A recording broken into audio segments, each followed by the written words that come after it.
إنا نحن نزلنا الذكر وإنا له لحافظون. Qur'onni haqiqatan biz nozil qildik va cho'qim uni qo'g'daymiz. Bismillahirrahmanirrahim. Assalomu alaykum va rahmatullohi va barakatuh. Hurmatli qarindoshlar, darsimizning oxirida davomlashtiramiz. Bismillah.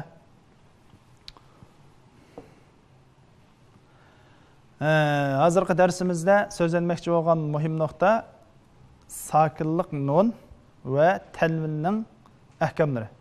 Ya'ni shu sakinlik nun va tanvinga aloqador qoida-qonuniyatlarni so'zlaymiz. Sakinlik nunni biz bilamiz. Demak, harakatsiz nun, ya'ni zabar, zir, pesh bo'lmagan, sakin belgisi qo'yilgan nun, sakinlik nun. Tanvinni bilamiz. Tanvin degan shu qo'sh zabar, qo'sh zir, qo'sh pesh. Ya'ni do zabar deymiz-ku, buni biz do zabar, do zir, do pesh deymiz. Mana shu sakinlik nun va qo'sh harakatlarga aloqador ahkamlar, ya'ni hukmlar. Unda bo'lsa sakinlik nun va tanvinning ahkamlari 4. Sakinlik nun va tanvinning hukmlari qancha? 4. Bular izhar, ya'ni uchiq talaffuz deymiz. Ikkinchisi iqlob, ya'ni almash talaffuz. Uchinchisi idg'om, kirishtirish. To'rtinchisi ixfa, yushirish. Unda bo'lsa biz bu har bir hukm bilan tafsili tanishib chiqamiz. Sakinlik nun va tanvinningki ahkamlarininki birinchisi nima edi? Izhar. Shundaymi? Izhar dedik, ochiq talaffuz. Unda bo'lsa izhar degan nima? Izhar degan ochiq oshkor qilish degan gap. Ochiq oshkor qilish, bayon qilish. Ochiq oshkora talaffuz qilish. Unda bo'lsa nimani ochiq oshkor qilamiz? Mush sakinlik nun yoki tanvinning keynidan izhar harflari kelsa, sakinlik nun bilan tanvinni ochiq oshkor talaffuz qilamiz. Ya'ni bir qatam desak, sakinlik nun va tanvinning keyin izhar harflari kelsa, shu sakinlik nun bilan tanvinni ochiq oshkora asl olti bo'yicha talaffuz qilamiz. Mana shu izhar degan gap mana shu. Unda biz izhar harflari qaysi? Izhar harflari biz o'rganib bo'lgan shu gal harflari shu. Gal mishadin galgo, galdan chiqadigan alt harf. Hamza ha, ayn ha, g'ayn ha. Hamza ha, ayn ha, g'ayn ha. Demak, sakinlik nun va tanvinning keyin mushu gal harflari, ya'ni izhar harflari kelsa, shu sakinlik nun bilan tanvinni asl olti bo'yicha normal, g'unnidan xoli holda, ya'ni g'unnisiz talaffuz qilamiz. Masalan,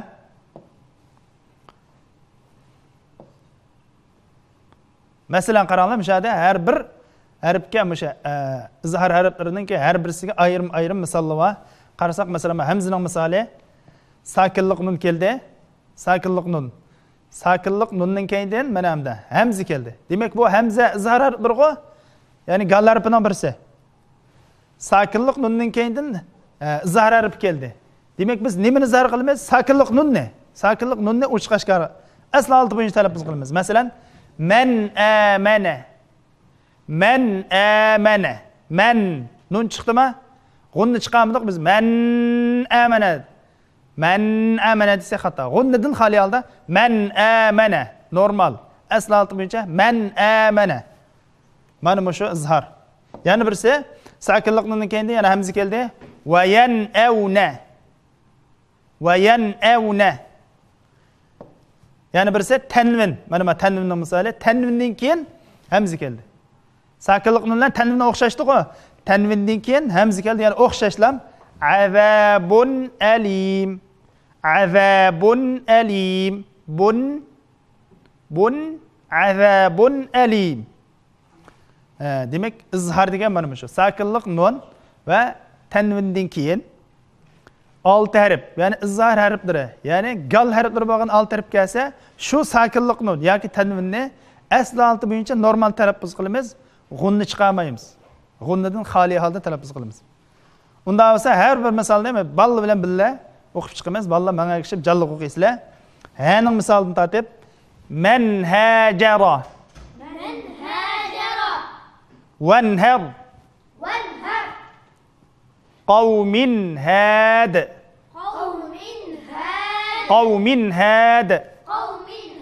endi mana ayinni misol qaranglar, mana sakinlik nundan keyindan ayin keldi mana yerda, mana sakinlik nundan keyinda ayin keldi. Man amila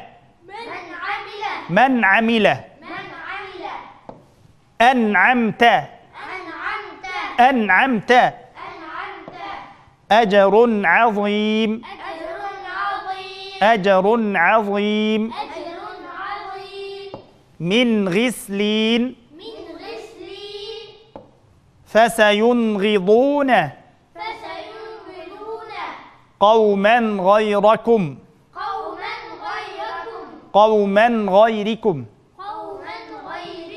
من حيث تنحتون عليما حكيما من خوف والمنخنقة يومئذ خاشعة mana shuningdek, demak tanvin bilan sakinlik nunning keyindan mush al tarif kelsa, shu tanvin sakinlik nunni normal oshkora talaffuz qilamiz.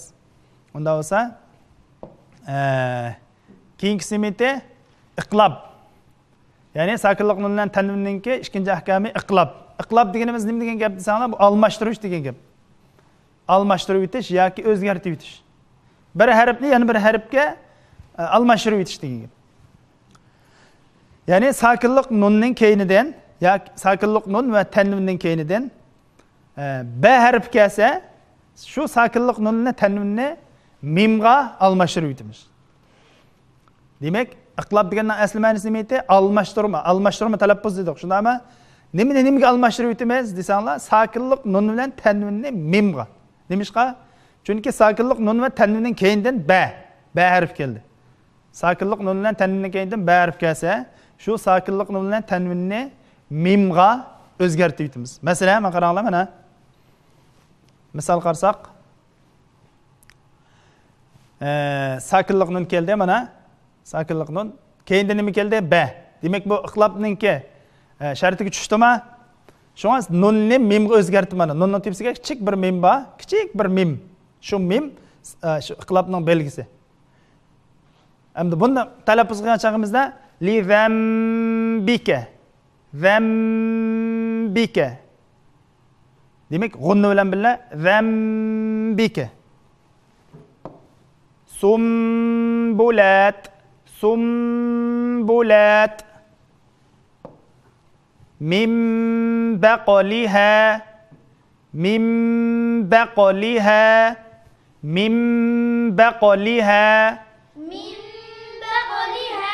من بقلها سميعا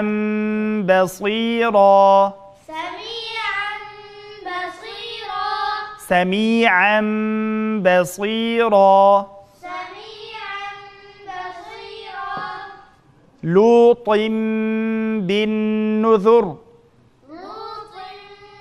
بالنذر واقع بهم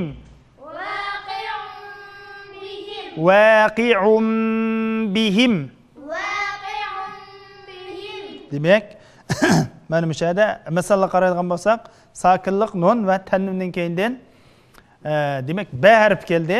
Demak bu yerda nima hukm bor?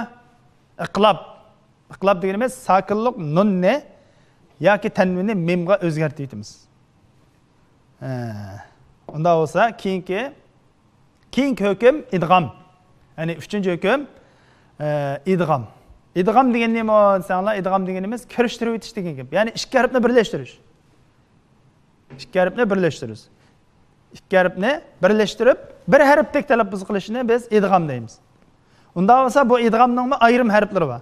Xuddi iqlobning ayrim harfi bor, izhorning izhor harflari bor, iqlobning b iqlob harfi bor. Shunga o'xshash idg'omning 6 harfi bor.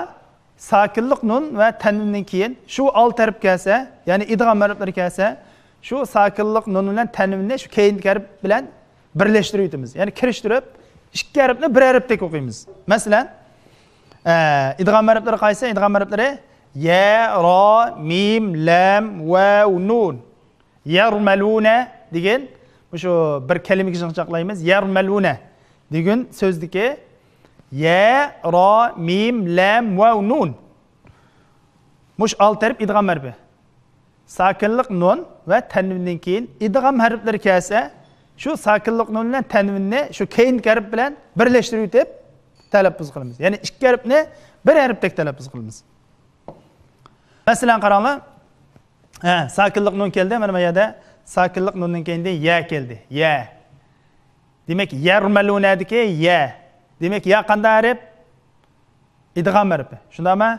Mushada biz ikki harfni birlashtirib o'tamiz.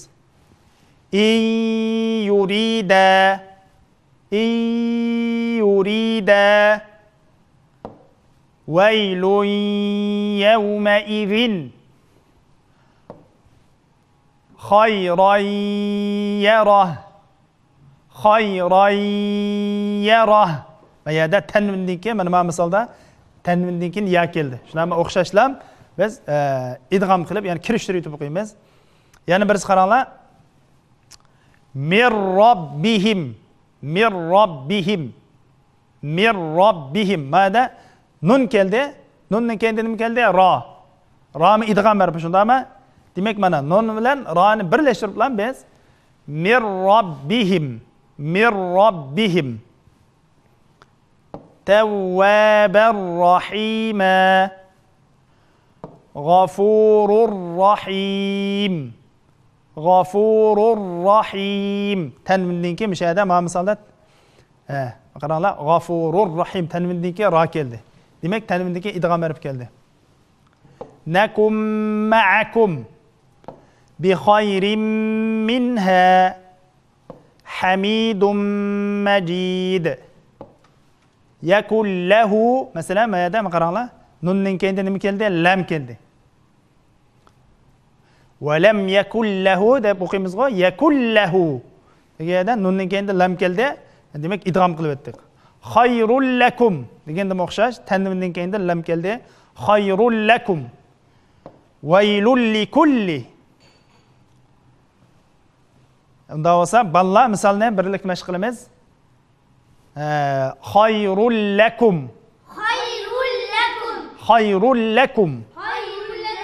Waylul likulli.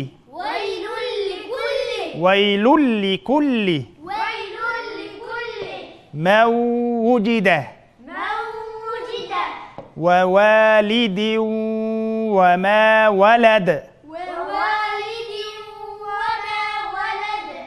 Bashiran wa nadhira. Min nutfatin. Yawma idhin na'imah. Bo'ldi. Unda bo'lsa, idg'omni biz kirishtirib o'tish dedik. Shundami? Ya'ni sakinlik nun bilan tanvindan keyindan alt taraf kelsa, idg'om harfi kelsa kirishtirib o'tamiz. Unda bo'lsa, bu idg'om ikki xil bo'ladi. Birinchisi g'unnalik idg'om, ya'ni g'unni bilan billa talaffuz qilinadigan idg'om, yana birisi g'unnisiz, g'unni yo'q, yana g'unni qilmaydigan idg'om. Unda bo'lsa, bu yarmaluna, ya'ni ya, ro, mim, lam, vav, nun. Mush alt tarafning ichida to'rt taraf kelsa, shu to'rt tarafga g'unni bilan billa idg'om qilamiz. Qilib qolgan ikki taraf kelsa, g'unnisiz idg'om qilamiz. Unda bo'lsa qaranglar, mana bu may yaqulu desak, ya keldi. Bu ya g'unnalik idg'omning harfi. Unda bo'lsa qaranglar, sakinlik nun bilan tanvindan keyin yanmu kelsa, yanmu, ya'ni ya, nun, mim, vav. Mush to'rt taraf kelib qolsa, demak bu yerdagi idg'om nima bo'ladi? G'unnisiz idg'om bo'ladi. G'unnisiz idg'omning harfi yanmu. Ya, nun, mim, vav. Qilib qolgan ikki harf ro bilan lam qoldimi?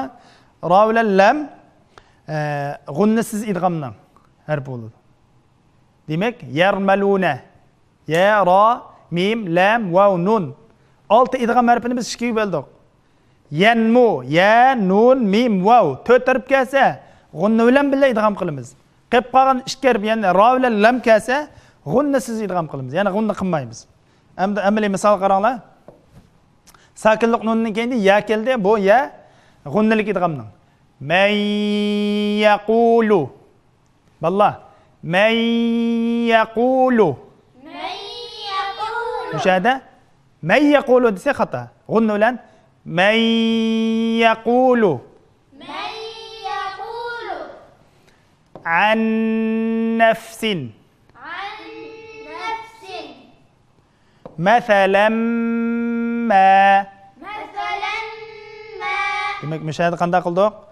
G'unna bilan birga ta'amin wahid. طعام واحد Unda bo'lsa biz ro bilan lam kelib qolsa qanday qilamiz deb? G'unnasiz. Mana sakinlik nunning keyinda ro keldi. Fa irraja'aka. Irra. Masalan mir robbika. Mir robbika. Degandek mushunda sakinlikning tanvini keyinda ro kelgan chaqda g'unnasiz idg'am qilamiz. Fa irraja'aka rizqan lakum. Mana yana bir misol. Tanvinning keyinda lam keldi. Demek bu yerda g'unnasiz idg'am. Rizqan lakum. Rizqan lakum deb g'unna qilamdik, xato. Demek bu yerda g'unna yo'q. Rizqan lakum. Mir robbika. Mir robbika deb manda o'qish bo'lmaydi. Mir robbika. Unda bo'lsa 4-ahkam sakinlik nun va tanvinning ahkamlarini 4 dedik. İzhar, iqlab, idg'am. Yani birisi en ahirisi ixfa. İxfa yani bu yo'shirish. Yo'shirish mutalaffuz degan gap. İxfa so'zi yo'shirish degan gap. Yo'shirish. Qanday yo'shiramiz? Nimani yo'shiramiz desanglar, sakinlik nun va yana o'xshash. Sakinlik nun va tanvinning keyindan qilib qolgan harflar kelsa, qilib qolgan 15 harf qilib qolsa, shu sakinlik nun bilan tanvinni biz yo'shirib o'qiymiz. Yani ixfa qilamiz. Bundan qilib qolgan 15 harf qo'ysa, biz 28 harf bor. Shundan 28 harfdan 6 ni izhar harflari deb hamza, ayn, ha, g'ayn, xoni 6 ni izhar harfi chiqarib o'tdik. Iqlabning harfi b, buni chiqarib o'tdik.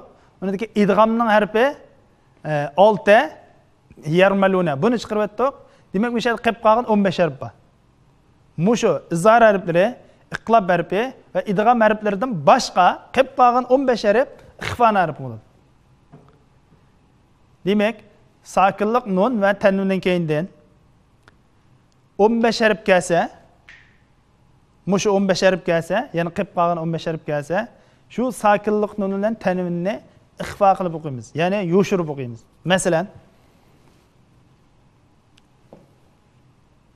Masalan, sakinlik nun keldi. Sakinlik nunning keyindan ta keldi. Demak bu ta qaysi harf? Nima harfi bu? İzhar harfi emas. Shundaymi? İzhar harfi emas. Iqlab harfi taxa emas. Idg'am harfi emas. Unda o'zi bu nima harfi? Qilib qolgan harf. 15 harfning ichidagi bu nima? Ixfa harfi. Demak bu yerda sakinlik nunning keyindan ta ixfa harfi keldi. Sakinlik nunni yo'shirib, g'unna bilan birga talaffuz qilamiz. Masalan, antum. Antum emas. Antum. Antum. Yani bir misal. Leyleten femme. Leyleten femme. Enceynakum. Desek, sakinlik nunning keyindan jim keldi. Bu jim ixfa harfi. İnde. İndekum. Sakinlik nunning keyindan dal keldi. Bu dal ixfa harfi. Men zellezi. Men zellezi desek, zel keldi. Saiden zalaqa desek, tanvin keldi. Tanvinning keyindan za keldi. Yani o'xshash bu yerda ixfa qilamiz. Fala tansa. Fala tansa. Tansa desek, sakinlik nunning keyindan sin keldi. ixfa qilamiz. Yanshuru. yanshuru desakmi, sakinlik nundan keyin shin keldi. Yana ixfa qilamiz. Amalan soliha. Amalan sod keldi. Mana yerda sod yuzi biz bu sod ko'taring, ya'ni cho'ng talaffuz qilgan harfligi. Demak, mishada diqqat qiladigan bir nuqta, cho'ng harflar kelib qolsa, biz g'unnini cho'ng chiqaramiz. Kichik harflar kelib qolsa, g'unnini kichik chiqaramiz, nima? Mishada diqqat qiladigan nuqta, masalan, tanvin keldi, tanvindan keyin cho'ng harf keldimi? Amalan soliha. Demak, shunday talaffuz qilamiz. Masalan, yana cho'ng harf keldi, mana yerda manduna min tin min zahir mana shunday cho'ng harflar kelsa, bu ixfa harflarining ichida 5 cho'ng harf bor. Shu 5 cho'ng harf kelgan chaqda g'unnini biz cho'ng og'zimizni to'shqizab, tilimizning oxir qismlarini yuqori ko'tarib, g'unnini cho'ng chiqaramiz. Anfusakum sakinlik nundan keyin fa keldi bu misolda. Demak, fa ixfa harfi, nunni ixfa qilamiz, ya'ni yoshiramiz. Rizqan qalu sakinlik nundan keyin tanvindan keyin qof keldi. Fa in kana desak, sakinlik nundan keyin kaf keldi. Demak, bu yerda yana kaf nima harfi? Ixfa harfi. Demak, biz boshdan bir yig'in chaqlaydigan bo'lsak, bu darsimizdagi muhim nuqta sakinlik nun va tanvinninki ahkamlari. Sakinlik nun va tanvin ahkamlari 4. Birinchisi izhor, ikkinchisi iqlob, uchinchisi idg'om, to'rtinchisi ixfa. Izhor deganimiz ochiq oshkor qilish degan gap. Sakinlik nun bilan tanvindan keyindan 6 gal harfi, ya'ni izhor harfi kelsa, sakinlik nun bilan tanvinni izhor qilamiz. Ya'ni asli 6 bo'yicha o'qiymiz. Masalan, man amana an'amta. Ikkinchisi iqlob. Sakinlik nun bilan tanvindan keyindan ba kelsa, shu sakinlik nun bilan tanvinni mimga o'zgartirib yetamiz. Iqlobga o'zgartirish degan gap qo'y. Bu ikkisi tugadi. Uchinchisi idg'om. Idg'om deganimiz kirishtirib o'tish degan gap. Sakinlik nun bilan tanvindan keyindan alt taraf kelsa, yarmaloniga alt taraf kelsa, sakinlik nun bilan tanvinni keyin harfga birlashtirib, ikki harfni bir harfdek talaffuz qilamiz. Masalan, man yaqulu. Bu idg'om ikki xil bo'ldi. Idg'om, ya'ni g'unnilik idg'om va g'unnisiz idg'om. G'unnilik idg'om harfi yanmu, ya, nun, mim, vav. 4 taraf kelsa, g'unni bilan billa idg'om qilamiz. Ro bilan lam kelsa, g'unnisiz idg'om qilamiz. Unda biz ahkamning 4-inchisi ixfa. Ixfa degan yoshirish degan gap.